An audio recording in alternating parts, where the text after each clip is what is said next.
So I believe that love will change the world. And that hate will keep us right where we are.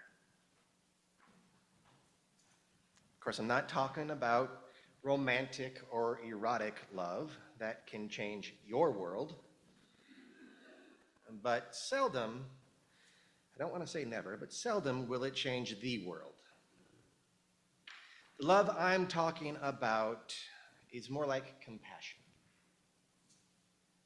It's the kind of love that has little to do with attraction or affinity. It's the kind of love where it is possible that you don't even have to like someone to love them. And it is for that reason that this kind of love can change the world. It's not sympathy either. It's not identifying with someone's painful situation. Sympathy is good. But compassion exists prior to that. Compassion is a mindset, a state of being. It does not depend on context. It depends on you, on the way that you are, on the lens through which you view the world. And in this way, this love is not contingent. It is not circumstantial. And therein lies its power. So do you remember last year, I think it was last year anyway, when I spoke on a few occasions about how the key to courage was finding equanimity beyond circumstance. So equanimity is a fancy way of saying peace and calm. Equanimity is non-reactivity.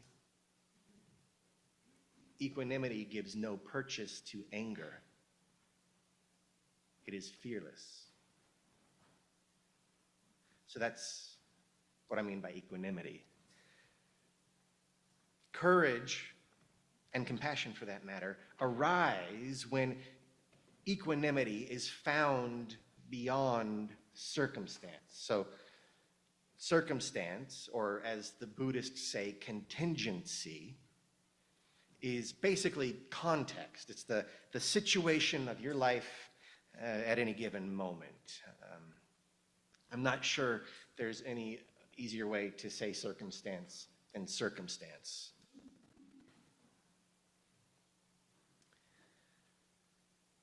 So your equanimity depends on circumstance, and if it doesn't, or if it does depend on circumstance, it's not true equanimity. And love, the kind of love I'm talking about, is beyond circumstance. Compassion is beyond circumstance. It doesn't matter what someone says or does. I mean, it does matter, actually, but compassion conditions the response to that event rather than the event conditioning your compassion. Compassion obliterates circumstance, and in doing so, it obliterates the cycle of violence that we have been repeating since long before language. Because revenge, retribution, these things are steeped in circumstance, and they will and have merely spun the cycle of violence along through lifetimes and generations. And I do not say that compassion undoes accountability. There must still be accountability and boundaries and even consequences. But compassion informs accountability, boundaries, and consequences. It shapes them, helps us hold them bravely, because being beyond circumstance grants us courage. And eventually, compassion mitigates the causes that require consequences.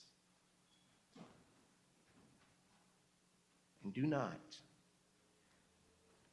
do not talk to me about human nature being inherently brutish. Justifying one's actions or culture by referring to 4,000 years of violence may feel convincing, but it is really the basest abdication of personal and cultural responsibility. I say precedent be damned. This isn't revolution, it's evolution. And you know this in your bones.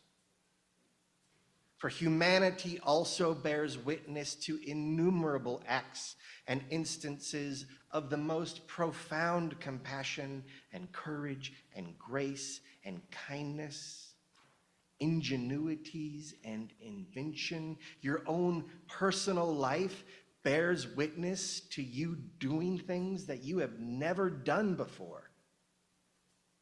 And occasionally things that no one has ever done before. So past is only predictor if we want it to be, if we let it. And sometimes we do want that. We want the reliability and stability and depth of experience that repeating the past can provide. We want traditions, but we only should want traditions if they serve to yield meaning and accountability, safety and hope, strength and identity. For make no mistake, a truly healthy identity has no use of violence. A truly healthy identity is also beyond fear. But just as often, we need to eject some of the fundamental habits of the past. Now, one of you made the point to me the other day, and I forgot who, so I apologize, that humans are unique in that we have the ability to overcome what is often referred to as our nature.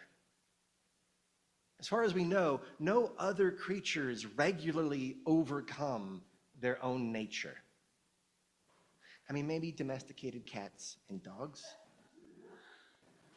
But that would not likely have happened without them pairing with us and being exposed to our ability to overcome our nature. All due respect to cats and dogs. Of course, it's also true that it is our nature to overcome our nature, which is like 10 milligrams of meta if you think about it too long. Anyway, what was I saying? Okay, thank you. You got that part. Love is the thing, and then 10 milligrams, right? So just because the history of humanity is filled with horror does not damn us to its repetition. We have the miraculous capacity to change ourselves. That same history is chock full of exactly that. We have the ability to change our programming personally and culturally, and I guess that is scary to some folks. I do not understand why. But change is scary. And look, if history has wounded you epigenetically, that means through and over generations. If you are born pre-wounded by the ages and then have to be reared by a world built by traumatized people who were likewise pre-wounded and then wounded in their lifetime because of it, and then pass that hurt onto and into you, if that's how it is, and that's how it is, then you are going to be hurt. Which means everyone is hurt. Before we take our first breath, and every breath thereafter. Or at least often enough. everyone hurts. I remember once when I was of tree climbing age, my cat had got itself stuck way, way up in a tree. And it couldn't find its way down. I'm like, you got yourself up there. But he wasn't having it, and he was howling, and he was meowing, and scared, petrified, stuck. So up I went after him. And I finally got up there, and this is like way, way, way up in a big tree, like way higher than our house. And I finally got up there, and I reached for the little guy, and as soon as I did so, I grabbed him, and I secured him to me with one hand, nice and snug and safe, and the little bastard bit me.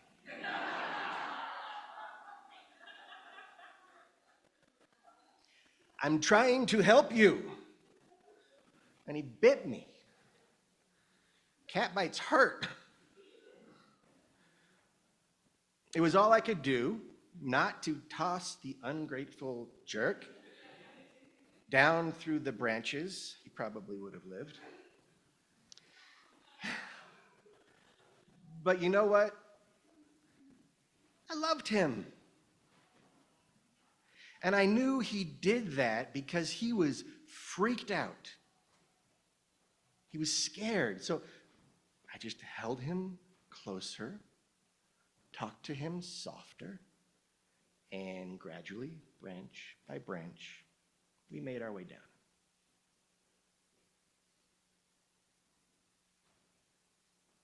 History has made it so even the most privileged among us are wounded, scared animals. Now, power plus fear is a horrific concoction.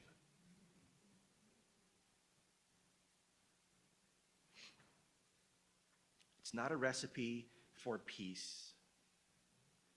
It's a recipe for getting bit, for oppression. Of course, it's obviously not just the privileged who are hurting. We're all just like the cat. Stuck. Scared. Whatever category of despicability and misbehavior that you can think of, it is likely rooted in pain and fear.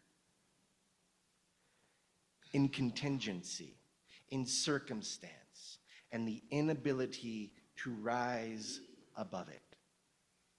Or not inability, I don't know what the right word here is, ignorance or availability or capacity or something. I mean, I actually think that we all have the ability to rise above it.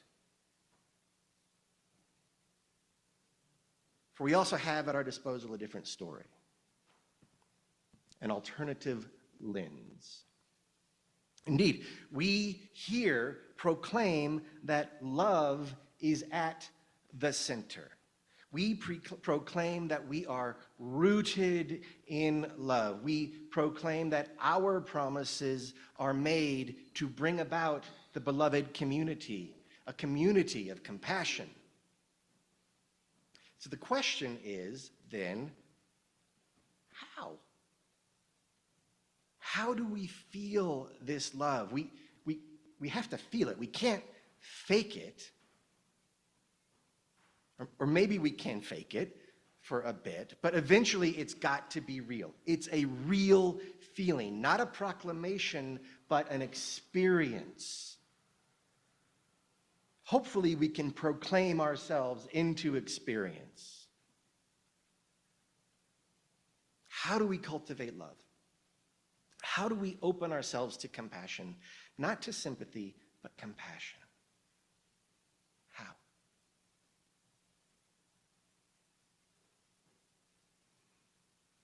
There's one more point about love. This love that we're talking about, big love, agape, compassion. We've already noted that it's non-contingent. It's beyond circumstance. And because of that, it does not depend on the arrangement of action in time, which means it is not dependent on time, which means that this kind of love is eternal. It's not that it lasts longer than you can imagine. Eternity is not a line. It's not linear. Eternity is irrelevant to our understanding of time. Love, this love that we're talking about, big love, agape, compassion, it is the experience, when you feel it, it is the experience of the eternal. It is what eternity feels like. It is the experience of the Tao, the unnameable, God. Not Father Sky God, not God as deity, but God as experience, God as indomitable, creative, thriving. Compassion beyond circumstance, eternal, creative, is what God feels like here. It's what God feels like when God prays through you. And that feeling is possible. That feeling can change the world. Because the actions that flow from that feeling are compassionate and procreative as a matter of course. And they are irrespective of consequence, so they look courageous. But really, they're not courageous. They're just loving. And that will change the world. That is our aspiration. Can you believe you're a part of such a gang?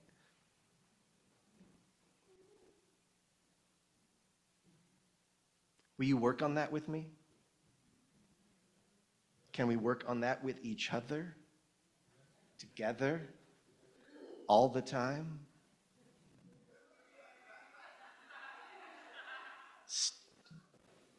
Maybe not when you're driving. Can we start now? Please rise and body your spirit.